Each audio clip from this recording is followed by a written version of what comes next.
चलें, शुरू कर रहे हैं अब। Hello friends, a very warm welcome, and in this session again we will be taking up very crucial and also very important themes which will help you to analyze and also to make yourself understand what is required with respect to prelims, mains, and also with respect to understanding of different subjects. So SEBI plans systematic disclosure review. That is very important. So this is in line with the global practices, because जो environmental social and governance यानी कि ESG और sustainability disclosures हैं which is required for listed firms, that is what SEBI is thinking about. क्योंकि वो disclosures honest होने चाहिए, वो डिस्क्लोजर्स मीनिंगफुल होने चाहिए, and there has to be a capacity to measure, उनको एक्यूरेटली मेजर होना चाहिए। एंड एक तरीके से आप कह सकते हो कि गवर्नेंस के पर्सपेक्टिव में ये बहुत ही इंपॉर्टेंट और मीनिंगफुल रिफॉर्म की बात है। ऑप्टिमल रेगुलेशंस की बात से भी करता है, और जो जो रिस्क है वो मैनेजेबल होना चाहिए। जो आइडियाज़ हैं, जो वो ट्रेडिंग कॉस्ट या फिर इंटरनल जो भी सिस्टम है पूरा का पूरा, वो इस तरीके से वर्क करना चाहिए जो हमें हेल्प करे।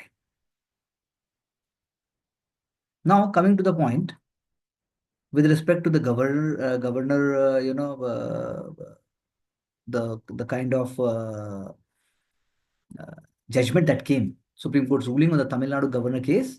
Now here is one perspective जिसमें ये बात हुई कि भाई रिफ्लेक्ट्स जो है the principle of federalism, and it also limiting the the discretionary and the arbitrary powers of the governor, and thereby जो ग्रे एरियाज हमारे जो कॉन्स्टिट्यूशन की बात हम कह रहे हैं उसके अंदर एक क्लैरिटी लाने की बात की।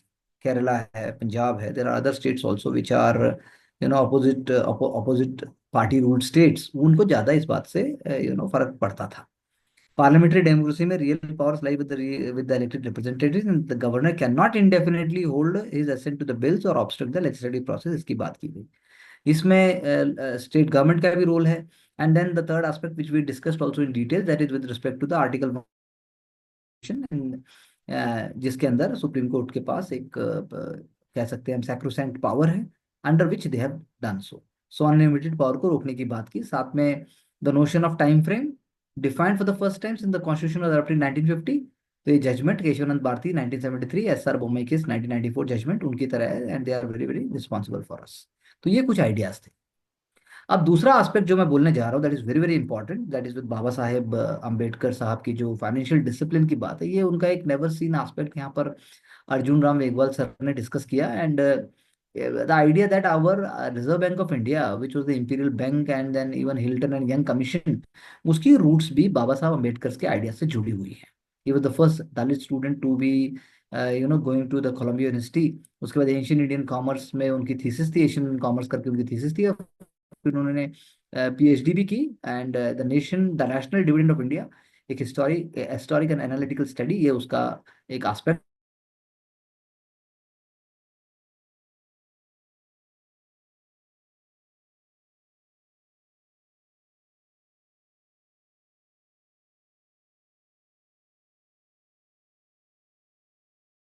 जनरलाइजेशन ऑफ इंपीरियल फाइनेंस, ये भी उनका एक वर्क था। और उन्होंने बाद में प्रॉब्लम ऑफ रूपी, its origin and it's solution, बहुत इंपॉर्टेंट है प्रीलिम्स के एंगल से, तो उन्होंने जो है बेडरॉक है हमारी फाइनेंशियल मॉनिटरी सिस्टम के लिए, उस पर उन्होंने काम किया। Because he lived the reality, he could understand what people are going through, he could understand India's different diverse aspects, और रिलेशनशिप समझ पा रहे थे वो। भारत का जो पूरा का पूरा अर्थव्यवस्था थी, पूरी की पूरी जो सिस्टम था, उसको देख पा रहे थे कि कैसे सिस्टम पूरा चलेगा, कैसे होगा।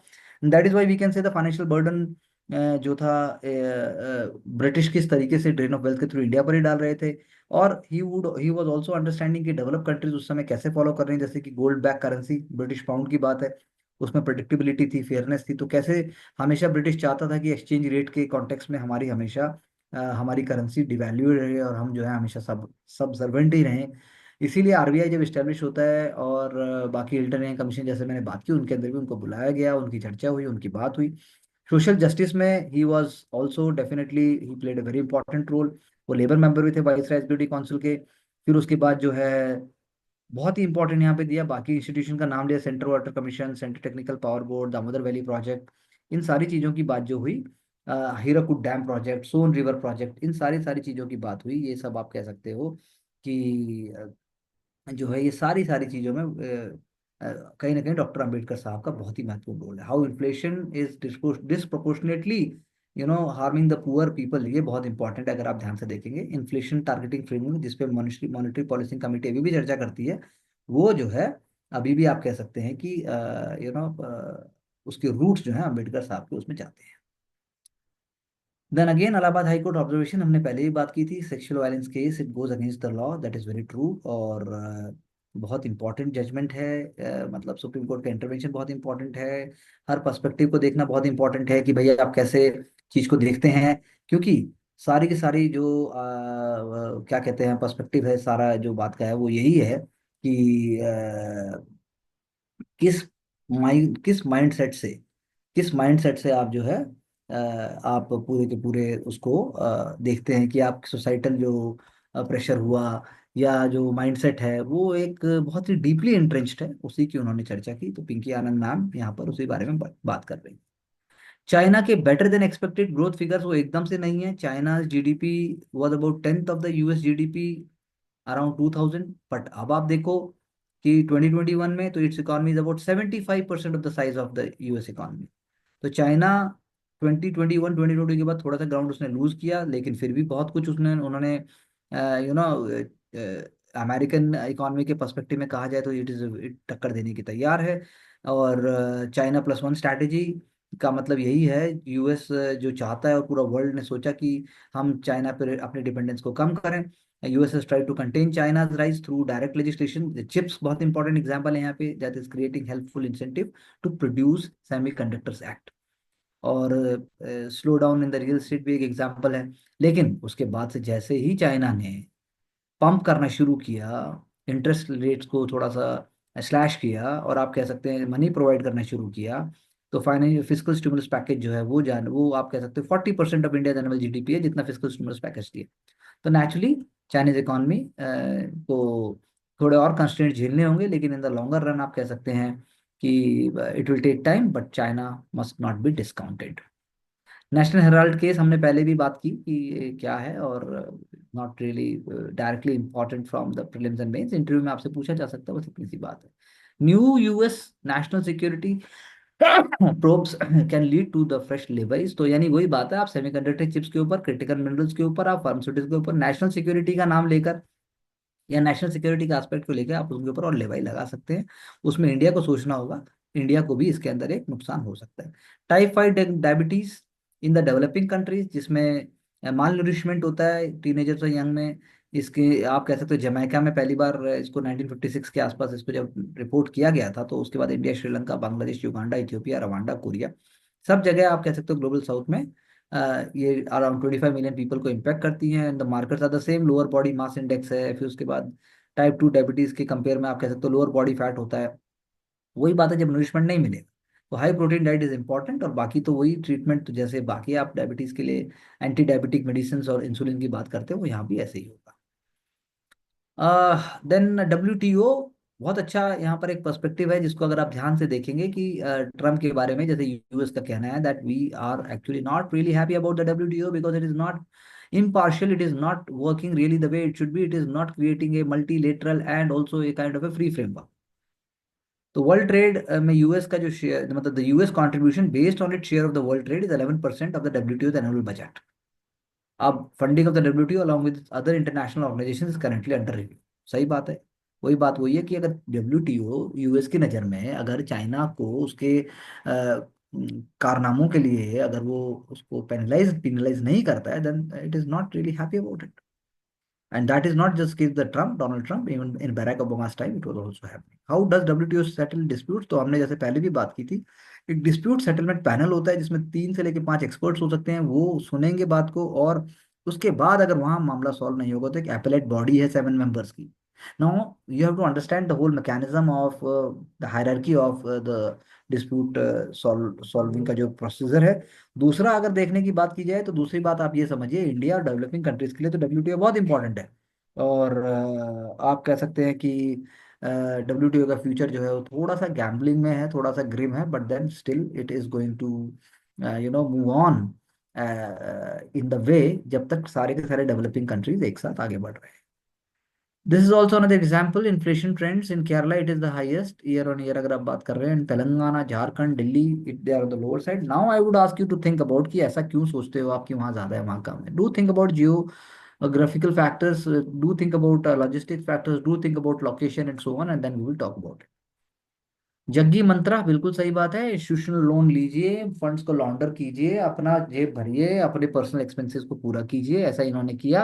और जो इन्होंने बातें की कि मैन्युफैक्चरिंग एक्टिविटी होगी, और उसके बाद जो है आपने बहुत ही जो एक नाम कमाया था, जो एक मतलब जनसोल तो है ही, जनसोल ने हजारों स्मॉल शेयर होल्डर्स के पैसे को डुबा दिया, और क्रेडिट रेटिंग भी उसकी स्लैश हो गई है। जो स्टॉक था 2022 से 2024 में तो अराउंड 3600 टाइम्स उसका राइज हुआ। कैसे हो पाएगा ऐसा, जब आप लग्जरी अपार्टमेंट लेते हैं डीएलएफ की कैमेलियाज में, और आप ब्लू स्मार्ट उसको भी आपने खत्म कर दिया। वो अपने आप में ओला और उबर को टक्कर देने की बात थी, लेकिन वो भी आराम से नहीं हो पाएगा ऐसा। जबकि इसके अंदर अगर पीएफसी यानी पावर फाइनेंस कॉर्पोरेशन और इरेडा का भी इसके अंदर जो है पैसा लगा हुआ है, और ऊपर से आपने फोर्ज लेटर सबमिट किए इरेडा और पीएफसी के की डेट सर्विसिंग हो रही है, वही वाली बात है। And both lenders categorically denied issuing such letters as per the interim order। तो एनएससी ऑफिशियल ने जब पुणे विजिट किया तो देखा कि virtually no manufacturing activity is there, despite public claim of the company that more than 30,000 pre-orders for its newly announced two-seater electric car with electricity bill averaging less than 1.6 lakh monthly। तो वही वाली बात है कि आप धोखा देते हैं आप, तो ये चीजें चल नहीं पाती है। Anmol Singh Jaggi and Puneet Singh Jaggi ji, let's see how it moves on.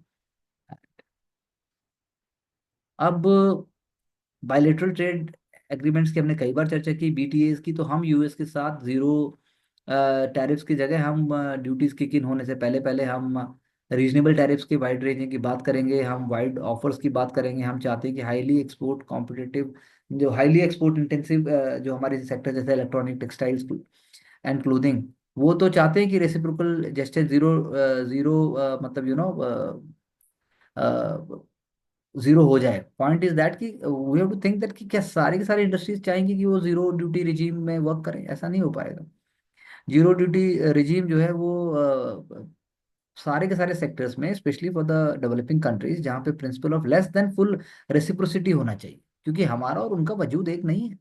उन्हें हम पर देखना होगा, वो एम्पैथी, वो जो डेप्थ है वो देखनी पड़ेगी, क्योंकि ये बहुत इंपॉर्टेंट है। अगर आप सब जगह जीरो टू जीरो कर देते हैं तो it is going to be very very discriminatory, and also it going to provide lot of trouble.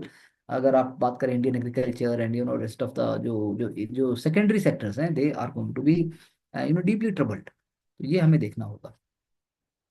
A very important and a very very think smart में जो अनिल नायर सर हैं, उन्होंने बड़े अच्छे से लिखा कि भाई बहुत अच्छा एक इवोल्यूशन भी दिया है। I would say it is very important for the prelims and the mains also. Nuclear waste तो अपने आप में थॉर्नी इशू है, डेंजरस बाई प्रोडक्ट है, रेडियो एक्टिव है, एक्सटेंसिव डैमेज कर सकता है। यूएस के अंदर तो बहुत सारी 35 से ज्यादा स्टेट्स के अंदर 70 साइट्स हैं, और US department of energy work कर रहा है कि वो उन सभी के सभी स्टोरेज फैसिलिटीज को गवर्नमेंट ओन कर दे।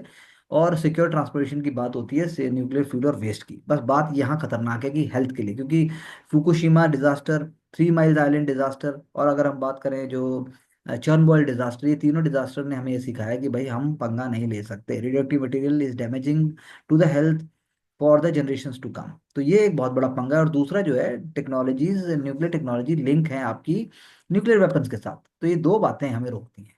लेकिन अगर आप 24/7 परफॉर्मेंस की बात करते हैं, आप चाहते हैं कि इरेटिक आपको ना मिले, आप चाहते हैं कि सोलर और विंड के ऊपर आप डिपेंडेंट ना रहे, आप चाहते हैं कि आपको छोटे से एनर्जी से आपको बहुत ज़्यादा एनर्जी मिल जाए, तो बिल गेट्स की company, it is now right now putting energy into it, and then Microsoft is also doing so, then Warren Buffett is also putting it. तो स्मॉल मॉड्यूलर रिएक्टर्स का समय आ गया है।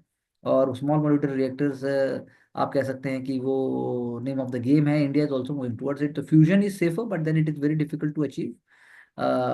लेकिन फिशन के अंदर जो है, to fission, that is the nucleus of an atom when it is used for atomic reactions, और आप उससे इलेक्ट्रिसिटी प्रोड्यूस करते हैं न्यूक्लियर फिशन, फिशन के द्वारा। इसमें यूरेनियम यूज होता है, एटम स्प्लिट हो गया, एनर्जी रिलीज हो गई, और उसको कंट्रोल तरीके से किया जाता है, इसलिए न्यूक्लियर रिएक्टर में coolants and liquid sodium and so on use किया जाता है। तो न्यूक्लियर पावर जो है वो सब जगह काम आ सकती है, as the author is trying to convey. Low carbon electricity है, high temperature nuclear reactors advantageously हैं, process heat very important for PT, best for glass manufacturing, cement production, metal refinery, radioisotope से आपकी बीमारियां दूर होती हैं, जैसे हमने कोबाल्ट 60 की बात की थी आज भी। तो साइंटिफिक रिसर्च है, हायर हायर एनर्जी आउटपुट है, पार्टिकल रिसर्च एक्सपेरिमेंट है, तो कितने सारे यूजेस हैं। आप water water portable water desalination plants के लिए यूज कर सकते हैं, स्पेस एक्सप्लोरेशन के यूज कर सकते हैं, और रेडियो आइसोटिक थर्मो इलेक्ट्रिक जनरेटर्स के लिए भी यूज कर सकते हैं। तो बेनिफिट्स हैं, अनइंटरप्टेड फ्लो है। लेकिन वही बात है कि रिन्यूएबल सोर्सेज में जैसे ग्रीन हाउस गैसेज हैं, उनसे तो आप फॉसिल फ्यूल की बात करते हैं, small amount of fossil fuel का मतलब है कि green house gas emission fossil fuel से होता है। So small amount of nuclear fuel can produce a substantial amount of energy, ये बात बिल्कुल सच है। तो चैलेंजेस इंडिया के लिए क्या है, इतना सारा पैसा कैसे लगाओगे, उसके बाद स्ट्रिंजेंट रेगुलेटरी अप्रूवल है, कॉम्प्लेक्सिटी ऑफ टेक्नोलॉजी है। हमने कुदानकुलम में जाके गूगल करके आप देखो, बाकी हमारे देखो काकरापार, जैतापुर, और भी कई हैं, आपको देखना पड़ेगा कि लेटेस्ट डेवलपमेंट क्या है, just Google it, Wikipedia page पे जाकर देख लीजिए। पब्लिक रेजिस्टेंस उसका सबसे बड़ा हर्डल है, ये बात बिल्कुल सही कही हूँ। तो यही बात है कि एडवांस माइक्रो रिएक्टर्स, और उसके बाद जो ये एसएमआरस हैं, micro reactors are factory built systems that can generate 1 to 10 megawatts of electricity, then can power 1,000 homes over 10 years, और वो कुछ ही दिनों में स्टार्ट हो सकते हैं। 10 to 100 मेगावाट साइज के होते हैं। Water, gas, liquid metal, molten salt, coolants होता है उसके अंदर। एडवांटेज क्या है, लोअर कॉस्ट और सेफ गार्ड है। लेकिन वही बात है कि ग्लोबल रेस अब इस चीज की हो रही है, और 40 countries are expanding their capacity, nuclear energy को बढ़ा रहे हैं। China, Russia and US are competing for technology and investment. NTPC ने भी बोला, in it is inviting expression of interest from global players for indigenising pressurise water reactors. 15 gigawatt capacity की हम देख रहे हैं कि हम उसको कैसे सिस्टमेटाइज करके हम उसको कैसे सस्टेन करें। तो ये एक्शन लिए गवर्नमेंट ने, क्योंकि गोल है हमारा 100 गीगावाट का पावर कैपेसिटी का, और प्राइवेट पार्टिसिपेशन को हम लाना चाहते हैं। हम amend, goal is to amend and to permit private sector participation. So nuclear energy paradox है, बहुत अच्छा उन्होंने लिखा, लेकिन कितनी क्लैरिटी के साथ हमें न्यूक्लियर एनर्जी और न्यूक्लियर पावर मेंस के लिए और एससी के लिए, I think this is a very very landmark article which we can discuss. Next, CGI is going to be Justice B.R. Gavai sir, and he is the second CGI from the scheduled caste community after CGI, Mr. Balakrishnan. ना already we had discussed about it कि supreme court ने aspects की बात की कि कैसे कुछ exception है, जिसकी वजह से वक्फ बिल को हम रोक रहे हैं। Basically Waqf by user and the non Muslims on the Waqf board and the collector's powers up for review, ये 3 पॉइंट्स हैं जिस पर सुप्रीम कोर्ट ने चर्चा की, और उन्होंने कहा कि वक्फ बाय यूज को आप कितना पीछे तक लेके जाएंगे। अगर 1923 के बाद मैंडेटरी है भी तो, लेकिन आपके पास तो रजिस्ट्री डीड नहीं है, तो आप कैसे कह देंगे कि आप उसको अगर डिस्प्यूटेड बना देंगे, तो ये कैसे हो पाएगा, प्रूफ कैसे हो पाएगा। तो 2025 law states that if the district collector identifies any property as government land, it would be cease to be waqf property till a court determines its status. Supreme court ने कहा कि collector can make this inquiry, the effect of this determination should be kept in abeyance. उसको waqf property रहने दीजिए, आप ये क्यों कहते हैं कि वो वक्फ प्रॉपर्टी नहीं, जब तक कोर्ट नहीं बोलेगा। तो इसीलिए ये अपने आप में चेंज है। और उसके बाद जो है इन डिस्प्यूट का जो एक्सप्रेशन है, उसका मतलब उन्होंने पूछा कि कैसे हो सकता है। और गवर्नमेंट की प्रॉपर्टी की बात है, फैक्ट दैट कि इससे पहले ब्रिटिश आए, हमारे पास तो रजिस्ट्रेशन ऑफ प्रॉपर्टी का कोई चक्कर ही नहीं था। मैनी ऑफ द मस्जिद्स में have been constructed in the 14, 15, 16, 17 centuries to require them to produce registered deed is impossible, that's what they are saying। लेकिन मेहता साहब का कहना था कि उन किसी ने प्रिवेंट नहीं किया कि आप मैंडेटरी मैंडेटरी हो गया 1923 के बाद, तो आप रजिस्टर करा लेते। तो वही बात है। And the opposition party they are all saying कि ये एक तरीके से फेथ पर अटैक है, और एसेंशियल इंटीग्रल पार्ट है उनके फेथ के, उसमें इंटरफेयर नहीं होना चाहिए। आर्टिकल 26 ऑफ द कॉन्स्टिट्यूशन, ये उस कॉन्टेक्स्ट में देखा जाना चाहिए। So these are some of the contested issues, so that is why you know non-Muslims cannot be part of the board. That is what also the Supreme Court is saying कि क्या आप non-Muslims को non I mean to say non Hindus को आप क्या Hindu board में allow करेंगे। That's what the query was, and the discussions are still going. Orissa to Maharashtra via Lanka, तो आप इस मैप को ध्यान से देखिए। उड़ीसा गहीर माथा और रत्नागिरी का गुहर beach, route taken by the olive ridley turtle, and then Jaffna Sri Lanka, and it's an amazing thing, and you can always remember this and to motivate yourself, that's how the environment works. Very important for the prelims. Supreme Court says that Chief Secretary will be facing severe action and he must submit a restoration plan. And then under Article 42, as Supreme Court says that we are having all the powers. And it is also asking कि self certification mode या self declared कैसे उन्होंने किया, क्योंकि court का 1996 का जो order है, it says that you must get it approved, और या फिर आप कह सकते हैं ट्री अथॉरिटी जो है उससे आपको परमिशन चाहिए। तो वही बात है, आपने सेल्फ सर्टिफाई किया कि आपने ट्री अथॉरिटी से पूछा? तो ये एक बहुत बड़ा यहाँ पर क्वेश्चन है, और it is asking for the solution. So you can just say and you can just feel like कि कैसे सिस्टम वर्क कर रहा है, और कैसे अलग अलग डिपार्टमेंट्स और ब्यूरोक्रेसी का रोल है।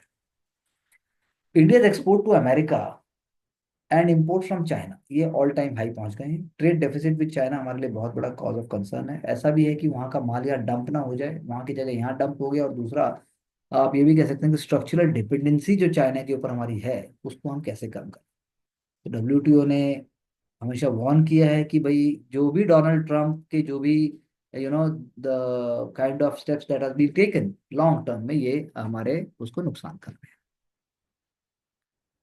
इंडिया की जो एविएशन मार्केट है, it may be outpacing China from 2026। तो ये अपने आप में आप इस एंगल से सोचिए कि हमारे पास इंफ्रास्ट्रक्चर रेडी है, क्या हमारे पास रेगुलेटरी सिस्टम है, क्या हमारे पास प्लेन्स हैं, क्या हमारे पास पायलट हैं, क्या हमारे पास वो सिक्योरिटी है। उस एंगल से आप इसको देख के इंडिया ग्रोथ रेट को आप देखेंगे तो then that will make a more sense. Water crisis looms over north and east, क्योंकि जो रिजर्वायर्स हैं they are falling in spite of the fact that हमने बोला है मानसून नॉर्मल होगा, लेकिन अभी भी सेंट्रल वाटर कमीशन ने जो बोला है, irrigation and hydro power generation के लिए बहुत इंपॉर्टेंट है। अगर जो बिलियन क्यूबिक मीटर्स बीसीएम जितना मिनिमम चाहिए उससे अगर नीचे जाएगा तो आप सही है, उससे एग्रीकल्चर है, हाइड्रो पावर जनरेशन है, और रूरल डिस्ट्रेस उससे बढ़ जाएगा। तो low water level in reservoirs in Himachal Pradesh and Punjab is a cause of concern. उधर से आप ईस्टर्न रीजन में बिहार है, उड़ीसा है, असम है, झारखंड है, वेस्ट बंगाल, त्रिपुरा, नागालैंड, उनको आप देखेंगे। तो point is that every year we see so what we can do in the longer run, हम उसको चीज को पूरा कर सकें। That is what you have to understand from the positive angle, जो यहाँ पर बात नहीं की गई है उस पर हमें चर्चा करनी चाहिए। We will think about it that. Debroy panel says कि infrastructure investment road map, Debroy sir is no more but then जो कमेटी थी उनके नाम से थी, या पैनल उनके नाम से था। तो पॉइंट यही है कि भाई हमें अपने इंफ्रास्ट्रक्चर एक्टिविटीज के स्कोप को बढ़ाना होगा। फ्रेमवर्क पब्लिक और प्राइवेट फाइनेंसिंग को और ज्यादा स्मार्ट बनाना। यानी उन्होंने कहा कि सोवरेन वेल्थ इन्वेस्टमेंट जो है इंडियन इंफ्रास्ट्रक्चर में, वो टैक्स फ्री रहनी चाहिए अंटिल 2030। और वो जो फॉरेन फंड्स हैं और पेंशन फंड्स हैं, वहां पर भी हमें इसको बढ़ा देना चाहिए। कॉर्पोरेट बॉन्ड फाइनेंसिस की बढ़ाने की बात भी वो कर रहे हैं। तो इससे क्या होगा, ये जो की वर्ड्स हैं, corporate bond financing, sovereign sovereign wealth fund investments, यही की वर्ड है यहाँ पे जो आपको पकड़नी है। And then national investment in infrastructure fund, ये बहुत इंपॉर्टेंट है। तो फाइनेंसिंग में प्राइवेट सेक्टर का आना बहुत जरूरी है, पीपीपी का आना बहुत जरूरी है। पीपीपी फाइनेंसिंग से ही हम आगे बढ़ सकते हैं। First flight eight Amravati airport in Maharashtra, and it is having the Asia's largest pilot training school coming over there, so this is a positive thing. Now this is again a very good example कि कैसे सरकार सजग है, और health के मामले में जो आप कह सकते हैं ड्रग्स एंड कॉस्मेटिक एक्ट 1940 है, या फिर ड्रग टेक्निकल एडवाइजरी बोर्ड है, जो कि central drug standard control organisation, CDSCO, वो बहुत इंपॉर्टेंट रोल प्ले कर रहा है। तो यानी उन्होंने कहा कि जो क्लोरफिलेनामाइन मिलिएट एंड फिनाइलफिनाइन हाइड्रोक्लोराइड, इसका जो कॉम्बिनेशन है, यानी फिक्स डोज कंडीशन FDC जो आता है, वो 4 साल से कम बच्चों को नहीं दिया जाए, उससे उनको असर होता है, उन पे नेगेटिवली इम्पैक्ट करता है। So what we can say is that as a developing country, putting our mind and putting our energy towards something जो हमारे फ्यूचर जनरेशन्स को मदद करे, जो हमारे हेल्थ स्टैंडर्ड्स को एलिवेट करे, वो बहुत ही अच्छा और बहुत ही पॉजिटिव स्टेप है। क्वालिटी कंट्रोल ऑर्डर्स पर हमने कल भी चर्चा की थी। That is the same thing कि नॉन टैरिफ बैरियर्स हैं और जो MSMEs के लिए नुकसान पहुंचाते हैं, उनको हटाने की बात है। ऐसा हमारे सुमन बेरी साहब का कहना था। What the sterlings past can tell about the future, एक ये बहुत इंपॉर्टेंट, बहुत अच्छी चर्चा की गई है कि विंस्टन चर्चिल साहब ने अपने समय के अंदर कैसे उन्होंने स्टर्लिंग को बचा के रखा, कैसे उन्होंने जब gold standard took the fateful decision to return pound sterling to the gold standard at the pre war rate exchange. जबकि एक साइड जो है सिनेरियो ऐसा था वर्ल्ड का कि जहाँ युद्ध के आसार हैं, दूसरी तरफ जो है अमेरिका और बाकी जगह इंडस्ट्रियलाइजेशन थोड़ा थोड़ा और बढ़ रहा है। इस कॉन्टेक्स्ट में भी चर्चिल ने जो है फर्स्ट कोर्स ही लिया, और उन्होंने जो है ब्रिटिश इकोनॉमिक प्री एमिनेंस को बनाए रखा। और उन्होंने America, British being what I can say being great financial centre, उसको उन्होंने रखा, जबकि न्यूयॉर्क वगैरह भी इमर्ज हो रहे थे। So the point is that कि the city of London, that means the financial sector, वो क्यों बनी रही? वो इसलिए बनी रही क्योंकि उन्होंने जो है ब्रिटिश के एक्सपोर्ट के स्टैग्नेंट होने के बावजूद भी उन्होंने उसको स्टेबलाइज करने की बात की। और स्ट्रॉन्ग पाउंड और हाई इंटरेस्ट रेट जो है वो हेल्पफुल नहीं थे, लेकिन फिर भी उन्होंने कोशिश की कि कैसे अपने एक्सपोर्ट को बढ़ाएं, कैसे इंटेंस कंपटीशन जो बाकी कंट्रीज का हो रहा है उसको वो सोचे कैसे कर सकते हैं। उन्होंने कोई नी जर्क रिएक्शन नहीं ली। ब्रिटिश उस टाइम नई इंडस्ट्रीज नहीं बना सकता था, और जो टेक्नोलॉजिकल फ्रंटियर पे electrical engineering, motor vehicles, house hold consumer durable, वो पाउंड का डीवैल्यू करने के बाद भी आप सोचिए कि बहुत तेजी से नहीं बन सकते थे, क्योंकि यूएस और जो बाकी कंट्रीज थे, they were quick and they were faster in adopting technologies and production methods.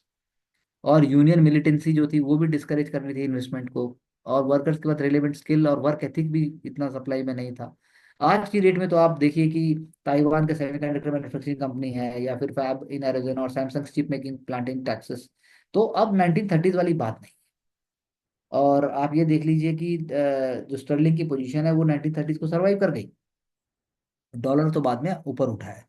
UK ने स्टेबल ट्रेड बैलेंस अपने जो कॉलोनीज पहले की थी और कॉमनवेल्थ नेशन थे उसके साथ भी रिश्ते बना के रखे। और उन्होंने कोशिश किया कि गुड टर्म्स रखें ट्रेड पार्टनर के साथ, पॉलिटिकल एलाइज के साथ, स्कैंडिनेविया, मिडिल ईस्ट, बाल्टिक्स, और मॉनेटरी अथॉरिटीज के साथ उन्होंने पॉजिटिव सेंस में रखा था। यानी लेसन यही है कि डॉलर अगर ग्लोबल करेंसी का स्टेटस रखना चाहता है तो फाइनेंशियल स्टेबिलिटी रखनी पड़ेगी। और क्रिप्टोस्फेयर के अंदर जैसे जाना, या फिर बैंकिंग और फाइनेंशियल सिस्टम को छेड़ना, या टैरिफ्स, या फिर जो है आप कह लीजिए कि रेस्ट ऑफ द वर्ल्ड के साथ अमेरिका के जो रिलेशन है उसको रिटेलिएट करना, तो अमेरिका के अलायंस पार्टनर्स को भी ऐसा करके वो रिलायबल कोई थीम नहीं दे रहे हैं। तो US is going down because it is not following the way like the way from the past, जैसा कि हमारे इन्होंने जिसका हमने एग्जांपल दिया अपना स्टर्लिंग का, उन्होंने ऐसा किया। तो क्वेश्चन वही है कि बहुत अच्छा चर्चिल ने लास्ट में लिखा है, जो सिविल सर्विस प्रिपरेशन पे भी लागू होता है, कि भाई to build may have to be the slow and laborious task of years. And to destroy can be a thoughtless act of a single day. With this idea, I conclude for today. आपकी preparation भी उसी direction में है, laborious है, it takes years and it takes whole mindset, but your reckless actions of being casual or being not disciplined or not consistent is going to not help you in the longer and shorter run. So thank you very much. We will discuss more points in our next interaction.